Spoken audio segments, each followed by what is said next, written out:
Hello बच्चों, how are you? कैसे हो आप लोग?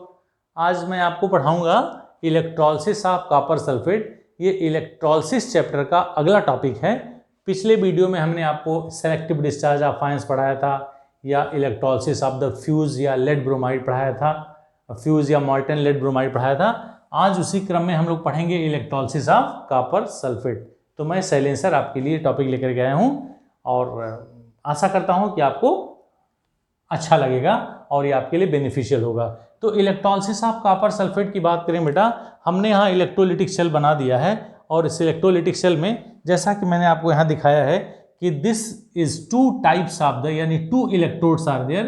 एक इलेक्ट्रोड यहाँ बेटा पॉजिटिवली चार्ज और दूसरा निगेटिवली चार्ज। पॉजिटिवली चार्ज और निगेटिवली चार्ज का मतलब हो गया कि ये पॉजिटिव का मतलब क्या होगा, ये एनोड होगा, और जो दूसरा होगा वो क्या होगा, कैथोड होगा। ठीक है। और इसमें हमने क्या किया, कॉपर सल्फेट सॉल्यूशन, ये ब्लू कलर का होता है इसलिए मैंने आपकी सुविधा के लिए ये बना भी दिया है, कॉपर सल्फेट सॉल्यूशन। ठीक है। ये कॉपर सल्फेट सॉल्यूशन हमने किसी इलेक्ट्रोलिटिक सेल में ले लिया, किसी कंटेनर में ले लिया, उसमें हमने दो इलेक्ट्रोड लगाया। एक इलेक्ट्रोड है कैथोड जो निगेटिव टर्मिनल, और दूसरा है एनोड जो है पॉजिटिव टर्मिनल। अब इसमें इन दोनों कैथोड और एनोड को हम किसी सेल से जोड़ेंगे तो इलेक्ट्रोलिसिस होती है, इसीलिए इसको हम इलेक्ट्रोलिटिक सेल के नाम से जानते हैं। तो अब आइए, हमने आपके लिए लिखा है कि using active electrodes and using inert electrode. ये दोनों एग्जाम में बहुत बारीकी से पूछता है कि जब हम यूजिंग इनर्ट इलेक्ट्रोड, मतलब हम इनर्ट इलेक्ट्रोड यूज करते हैं, तो ऐसे कंडीशंस में what will be the product, या which product will be formed at anode and at cathode। या जब हम एक्टिव इलेक्ट्रोड यूज करेंगे तो एक्टिव इलेक्ट्रोड में कैथोड और एनोड पे कौन कौन से प्रोडक्ट होंगे, तो इसको जानना सबसे जरूरी है बेटा। तो अगर कॉपर सल्फेट इस कैथोड और एनोड के बीच में हमने इलेक्ट्रिसिटी फ्लो कराई, पास कराया, करंट दिया, तो इस कॉपर सल्फेट का क्या होगा, डिसोसिएशन होगा। दोनों ही कंडीशंस में आप यहाँ ध्यान से देखेंगे, अगर हमने ये लगाया हुआ है बेटा, तो कॉपर सल्फेट का अगर डिसोसिएशन हो रहा है तो कॉपर सल्फेट किस में कन्वर्ट होगा बेटा, Cu आयन और प्लस सल्फेट आयन में। और आपको पता है कि कॉपर सल्फेट सॉल्यूशन जो होगा वो कैसे बनेगा, copper sulphate is dissolve into the water, तो H आयन देगा और OH आयन देगा। ध्यान देंगे, तो दो तरह के हमको आयन मिले, एक कॉपर आयन मिला जिसे हम क्यूप्रिक आयन कहते हैं, और दूसरा H आयन मिला। ये दो तरह के आयंस मिले विच विल माइग्रेट, ये पॉजिटिवली चार्ज आयंस हैं तो ये निगेटिवली चार्ज इलेक्ट्रोड की तरफ माइग्रेट करेंगे, और दो निगेटिवली चार्ज आयंस मिले हैं सल्फेट आयन और हाइड्रोक्साइड आयन, तो यह एनोड की तरफ माइग्रेट करेंगे। तो अगर एनोड की तरफ माइग्रेट करेंगे या कैथोड की तरफ माइग्रेट करेंगे तो क्या क्या प्रोडक्ट पॉसिबल होगा वो हम आपको बताएंगे। अगर हम रिएक्शन देखते हैं बेटा एट कैथोड, कैथोड पे, कैथोड का मतलब हो गया ये निगेटिव टर्मिनल हो गया बच्चों। तो निगेटिव टर्मिनल पे क्या होगा, ये निगेटिव टर्मिनल पे बेटा पॉजिटिव चार्ज आयंस माइग्रेट करेंगे। तो पॉजिटिव चार्ज आयंस क्या होंगे, कॉपर आयन होगा और H आयन होगा। मैंने आपको सेलेक्टिव डिस्चार्ज ऑफ आयन से में बताया था, फिर भी बताने की कोशिश कर रहा हूँ कि out of these two ions the ions will migrate, वही आयन माइग्रेट करेगा जिसका पोजीशन इलेक्ट्रोकेमिकल सीरीज में नीचे होता है। तो हाइड्रोजन और कॉपर आयन में कॉपर आयन का पोजीशन नीचे है, इसीलिए इन दोनों में से कॉपर आयन ही उस पे सेलेक्टिव डिस्चार्ज या प्रेफरेंशियल डिस्चार्ज ऑफ आयंस कहलाएगा।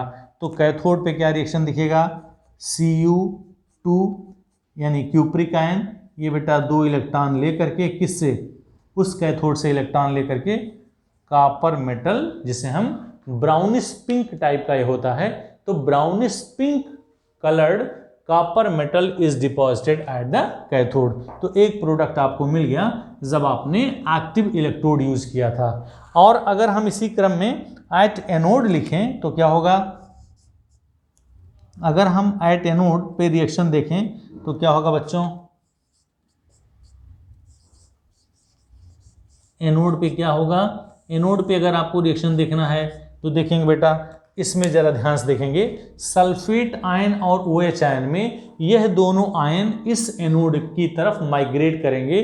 अब इन दोनों में से जिसका पोजीशन नीचे होगा वह प्रेफरेंशियल डिस्चार्ज होगा तब जब हम इनर्ट इलेक्ट्रोड यूज करते। लेकिन सल्फेट आयन और OH आयन तो इस पर माइग्रेट करेगा, लेकिन चूंकि हमने यहाँ क्या लगा दिया है बेटा, एक्टिव इलेक्ट्रोड लगा दिया है। तो एक्टिव इलेक्ट्रोड का क्या डेफिनेशन होता है या क्या कैरेक्टरिस्टिक्स होता है? Active electrode participates into the chemical reactions. Active electrode उस रिएक्शन में पार्टिसिपेट करता है, तो ये दोनों preferential discharge of ions ignore हो जाते हैं। तो इसमें कॉपर जो स्वतः एक इलेक्ट्रोड था वह स्वतः इसमें पार्टिसिपेट करता है और क्या करेगा, ये कॉपर जो हमने इलेक्ट्रोड यूज किया था that will lose the electron और ये कॉपर आयन बना लेता है। क्या बना लेगा बच्चों? कॉपर आयन बना लेगा। तो हमने ये देखा कि प्रोडक्ट जो बनेगा इस कंडीशन में, इधर वाले में फिर से ध्यान से देखो, इस कंडीशन में जो प्रोडक्ट बनेगा वो कॉपर मेटल जो होगा वो कैथोड पर बनेगा या डिपॉजिट होगा, जिसका कलर क्या होगा? Brownish pink, brownish pink. ये ब्राउनिश पिंक कलर का क्या होगा बेटा? मेटल डिपॉजिट होगा और इस पे आयंस बन रहे हैं। तो due to the formation of the ions the nil product will be formed at anode. ये ध्यान रखेंगे कि एनोड पे प्रोडक्ट जो होगा वो नील होगा और कैथोड पे जो मेटल बनेगा, कौन सा मेटल बनेगा? कॉपर, जो ब्राउनिश पिंक कलर का मेटल होगा। तो यह इस कंडीशन में होगा। अभी मैं आपको एक एग्जांपल और बताऊंगा कि ये क्वेश्चन जरूर पूछा जाता है, लास्ट में देखना मत भूलिएगा, और वह एग्जाम में जरूर पूछता है। अब हम बात करते हैं बेटा यूजिंग इनर्ट इलेक्ट्रोड। अगर हम इनर्ट इलेक्ट्रोड की बात करते हैं तो क्या होगा? इनका डिसोसिएशन और एसोसिएशन ऐसे होगा।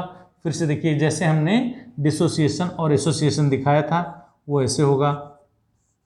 कॉपर सल्फेट का डिसोसिएशन हुआ तो कॉपर आयन बना और सल्फेट आयन बना बच्चों, ठीक है। और दूसरा अगर हमने H2O का डिसोसिएशन दिखाया तो H2O किस में देगा? H आयन और प्लस OH आयन में। तो जो पॉजिटिव आयंस थे यह निगेटिव टर्मिनल पे जाएंगे, यानी कैथोड पे, इसको ऐसे यहाँ घेर दिया, मतलब ये कॉपर सल्फेट सॉल्यूशन हो। तो अगर हम देखें बेटा एट कैथोड, कैथोड का मतलब फिर से मैं बता रहा हूँ निगेटिव टर्मिनल। तो निगेटिव टर्मिनल पे ये दोनों पॉजिटिव आयन माइग्रेट करेंगे और पॉजिटिव आयन माइग्रेट अगर किया तो हम ये कह सकते हैं कि इन दोनों में जिसका पोजीशन इलेक्ट्रोकेमिकल सीरीज में नीचे होगा वही प्रेफरेंशियल डिस्चार्ज ऑफ आयंस कहलाएगा। तो copper ion is placed at the bottom, means below the hydrogen. तो ये कॉपर आयन क्या होगा? यहाँ डिस्चार्ज करेगा। तो क्या होगा बच्चों? Cu आयन, यह कैथोड से 2 इलेक्ट्रॉन ले करके क्या बनाया? Cu मेटल, यानी कि जो कैथोड पे प्रोडक्ट बना वो क्या बना? कॉपर मेटल, ठीक है। लेकिन अगर हम एनोड की बात करें तो क्या होगा? एट एनोड, ध्यान देंगे बच्चों, एनोड पे क्या होगा? इन दोनों में से, एनोड पे मतलब पॉजिटिव टर्मिनल, इस पे इन दोनों में से कोई एक आयन जाना चाहिए। दोनों में से प्रेफरेंशियल डिस्चार्ज ऑफ आयंस कौन होगा? इस इलेक्ट्रोकेमिकल सीरीज में जिसका स्थान या जिसका पोजीशन नीचे होगा वही प्रेफरेंशियल डिस्चार्ज होगा। यानी सल्फेट और OH में OH का स्थान सबसे नीचे है और SO4 सल्फेट आयन का सबसे ऊपर है, इसलिए प्रेफरेंशियल डिस्चार्ज ऑफ आयंस क्या होगा? OH आयन होगा। यहाँ भी OH आयन बन रहा था लेकिन यहाँ आपने एक्टिव इलेक्ट्रोड यूज किया था, तो उस एक्टिव इलेक्ट्रोड के नाते वो इलेक्ट्रोड खुद रिएक्शन में पार्टिसिपेट करता है, लेकिन यहाँ रिएक्शन में पार्टिसिपेट वह इलेक्ट्रोड नहीं करेगा क्योंकि वह इलेक्ट्रोड इनर्ट है। तो इसमें यह आयंस उस पर माइग्रेट करेंगे। तो आउट ऑफ दिस वन बेटा अगर रिएक्शन लिखना चाहें तो OH जो था ये इलेक्ट्रॉन लूज करके ये OH बनता है और यह OH का एग्जिस्टेंस नहीं होता है। मैंने आपको कई बार बताया है क्या होगा? OH विल लूज 1 इलेक्ट्रॉन और it will form the OH। अब इसको हम फाइनली क्या करते हैं बेटा? यहाँ नंबर ऑफ इलेक्ट्रॉन्स क्या था? अगर हम इस 2 इलेक्ट्रॉन की बात करें तो यहाँ इलेक्ट्रॉन को हम 2 टाइम्स या 4 टाइम्स से मल्टीप्लाई कर दें। मान लीजिए 4 टाइम्स हमने मल्टीप्लाई किया तो क्या होगा? 4OH माइनस 4 इलेक्ट्रॉन, यहाँ बचेगा 4OH। तो यहाँ लिखेंगे 4OH आयन -4 इलेक्ट्रॉन, ये क्या बनेगा 4OH, और ये 4OH किस में कन्वर्ट होगा H2O और प्लस O2 में, यहाँ 2H2O प्लस O2। इस चीज़ को मैं यहाँ लिख दे रहा हूँ, जो आपका प्रोडक्ट बनेगा ये इसको यहाँ मैं मेंशन कर रहा हूँ, हो सकता है नीचे ना दिख रहा हो।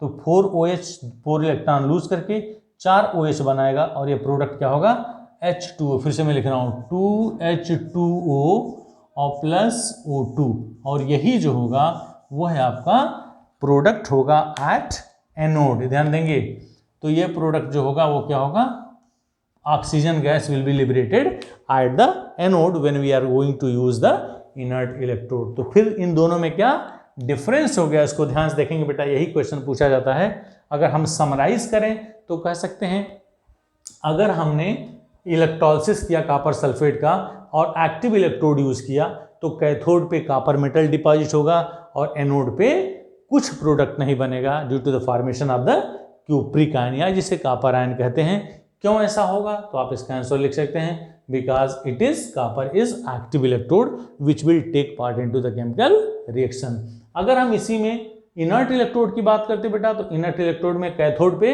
वही प्रोडक्ट बनेगा जो वहां बन रहा था, यानी कैथोड पे copper metal which is of brownish pink colour deposit होगा या बनेगा। लेकिन एनोड पे यहाँ इनर्ट इलेक्ट्रोड होने के नाते हम ये कहेंगे कि आउट ऑफ सल्फेट और OH आयन में से OH आयन माइग्रेट करेगा, और OH आयन माइग्रेट करने के नाते ये 4 इलेक्ट्रॉन लूज करके वाटर और O2 H2O और प्लस O2 बनाएगा।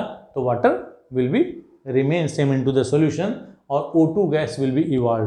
तो हम ये कह सकते हैं प्रोडक्ट जो होगा कैथोड पे वो कॉपर होगा, और जो प्रोडक्ट होगा एनोड पे वो क्या होगा बेटा ऑक्सीजन होगा। तो इस तरह से प्रोडक्ट हम फाइंड कर सकते हैं। एक क्वेश्चन पूछता है, इसी के लिए मैं आपसे कहा था कि लास्ट तक देखना ना भूलें। ये कहता है कि लास्ट में जब हम कॉपर सल्फेट का सॉल्यूशन, कॉपर सल्फेट सॉल्यूशन का इलेक्ट्रोलिसिस कराते हैं, तो इलेक्ट्रोलिसिस कराने पे जब हम कॉपर इलेक्ट्रोड यूज करते हैं, जैसा मैंने यहाँ लिख रखा है, तो by using the copper electrode the solution of the copper sulfate remains same, the color of the copper sulfate remains same। तो the color of the copper sulfate remains same, जबकि इसमें करते हैं यानी प्लेटिनम या कार्बन अगर हम electrode use करते हैं तो इसमें इसका कलर फेड हो जाता है। ऐसा क्यों, आइए एग्जाम्पल देखते हैं। जब हम कॉपर इलेक्ट्रोड यूज करते हैं तो इस सॉल्यूशन का कलर रिमेन सेम होता है, मतलब the colour of the solution remains same.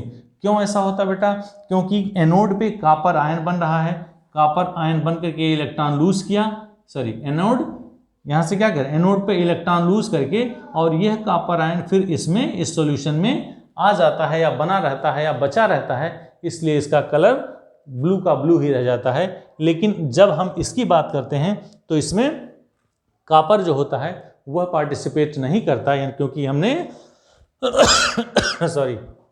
हमने कॉपर इलेक्ट्रोड नहीं यूज किया, due to the formation of the oxygen इसका कलर क्या हो जाता है, फेड हो जाता है।